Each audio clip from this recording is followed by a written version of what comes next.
Okay, fair enough. What do you reckon, Reno? Yeah, I'd go the Rabbits. But yeah, exactly the same. Won't be much in it. Right. Because you're such a solid, Ra, because you're such a solid Warriors supporter. They've got the Broncos on later on tonight.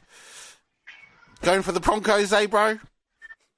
Well, no, Kev, I'll have to back our boys. I mean, I think they're just throwing the dice around now, and if they can get a few wins before they wrap up the season, they can maybe reevaluate the next year. But it's the story of the Warriors. I can't see too many changes, foreseen for the future for them unless they really get the A into G, and they may even go down to the Broncos. But hey, we've revisited this route many times before, and it is the Warriors we're talking about, and they may have the odd win, but consistency. It's the name of the game. That's something they can take away, if nothing else, from the Black Cats' performance at the Cricket World Cup. I mean, consistency, the big C, and I don't mean cancer, the big C of consistency. That's what the Warriors need to be encouraged to do, Keithy, and then you might find they have more victories than they do losses. Broncos and Warriors, what do you reckon there, JT? Look, on the back of the effort last week against Cronulla and the fact that they're getting a couple of Origin players back, I just think that the Broncos will be too good. They call it a home game at Brisbane, but a lot of Kiwis around that southeast Queensland area, Gold Coast, Sunny Coast, and Brisbane itself. So there'll be a good Warriors crowd there. And I've looked at the draw, mate, and this is the last team the Warriors play for the year that are currently outside the top 8. So they've got a really, really difficult run home. So, barring a miracle, barring a Black Cap-esque performance for the rest of their games, I think it might be curtains for them, unfortunately. Well, we will certainly know. Well, I think he might be right, Reno. He might be right, but there's still light at the end of the tunnel because it's not quite over.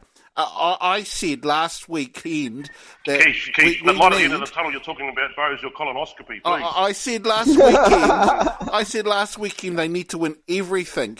Well, they started last weekend. They beat the Knights. If they can win against the Broncos again, there's still the light. The light will still be shining. But if they don't, mate, I think it's all over. What do you reckon, Reno? Yeah, if they don't win, mate, it's over. Season's pretty well done. Gonna be hard. Let's hope they do for the whānau over there that will come out to watch. Always a massive New Zealand crowd turned out for the Warriors. Yeah, I don't know. I think Billy Joel's playing in the background again there, bro. Fair enough. What are our other games there? Storm Sharks. Right. Oh, yes, JT. Storm Sharks, what do you reckon?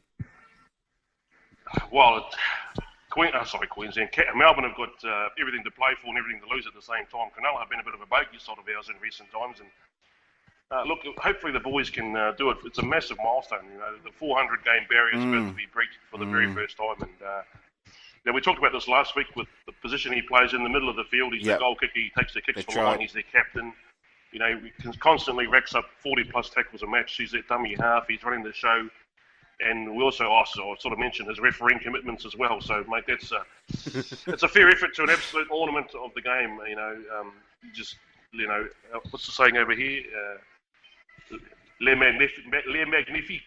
Yes, absolutely. And he is. And so deserving to make that 400. Just wow. That's all that can be said about Cameron Smith, I think, at the end of the day, eh? Just wow. What do you reckon, Reno? Mate, you put it into perspective, 400 games at that level of NRL. Mm-hmm. I don't know if that's ever going to be achieved again. No. It's a milestone for many professional players to crack, say, 200, 250, make that 300 club, but to go 400, it's undefined actually what the body goes through and everything he's done, because that's not just at that level. The 400's through that, obviously the Storm, but he's played State of Origin at a successful level with Queensland. He's Australian Kangaroos level as well.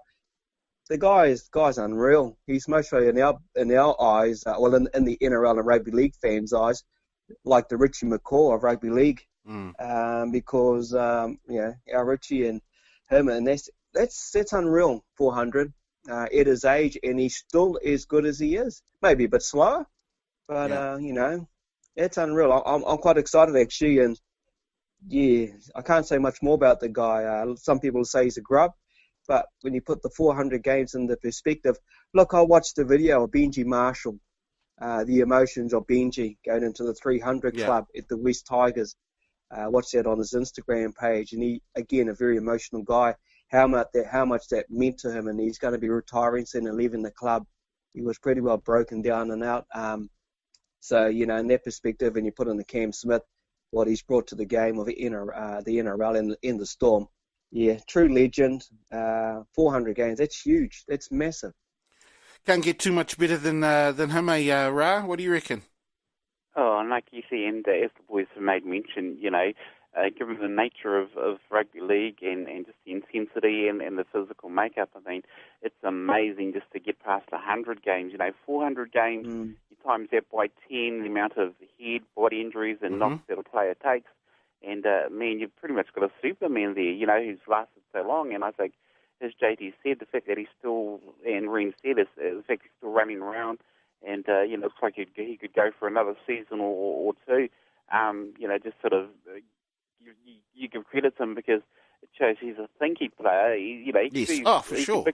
He can mix it, physically with the best of them. But, the longevity of his stay in the game has been because he's a thinking player and he knows not to, he knows what to do. A class individual and, it's just amazing. 400 games, wow. It's up there with how many full-time shows I think we've done over the last few years. That's a good question. Right, just real quick, Roosters, Cowboys, JT? Roosters, easy. What about you, Rino? Yeah, Roosters, mate. The old Roosters be too good. Tigers, Eels, JT? Unfortunately for Benji, the Tigers' woes at New Bankwest Stadium will continue. The Exeter win a game there. They got belted by Parramatta Eels back in Easter Monday, and the opening of the stand of their stadium. Sorry, it's going to continue. Sorry, Benji, Eels. Reno.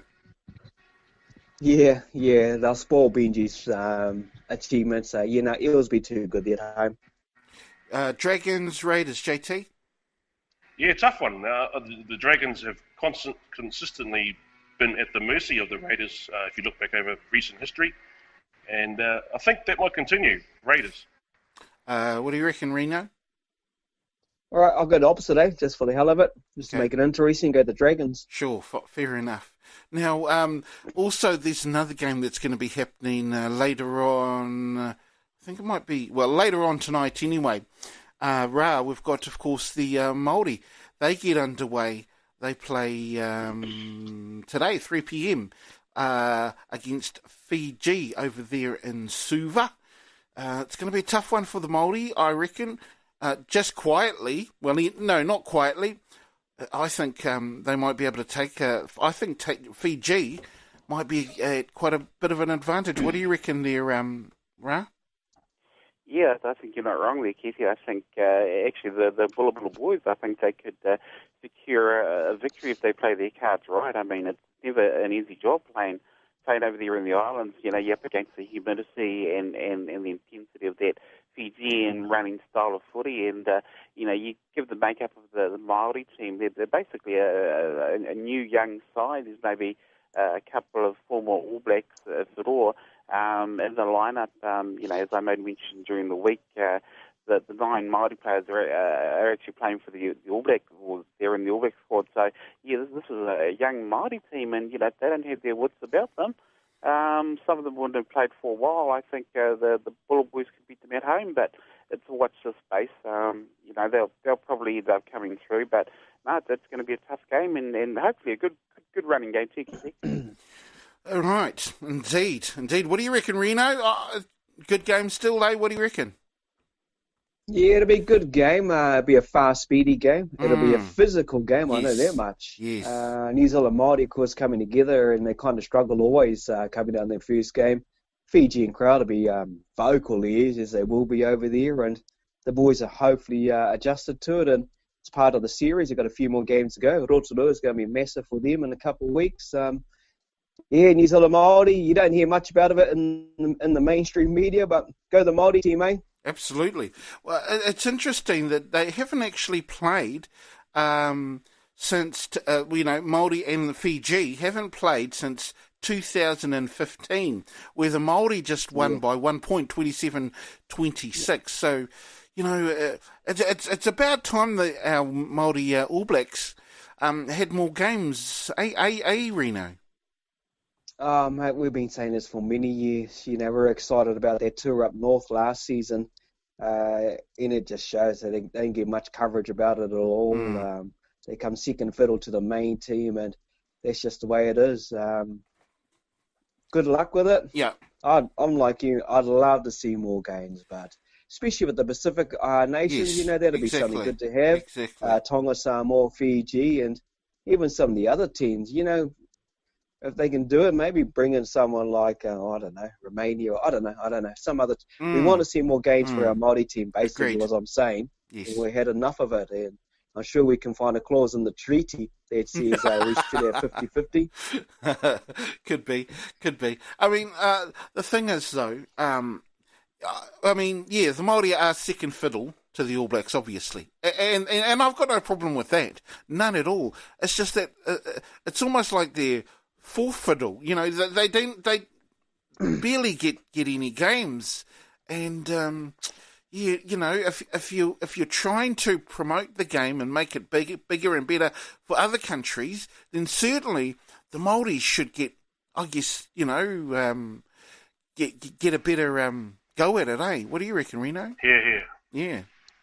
Oh, totally agree, 100%. Need to create a competition for it.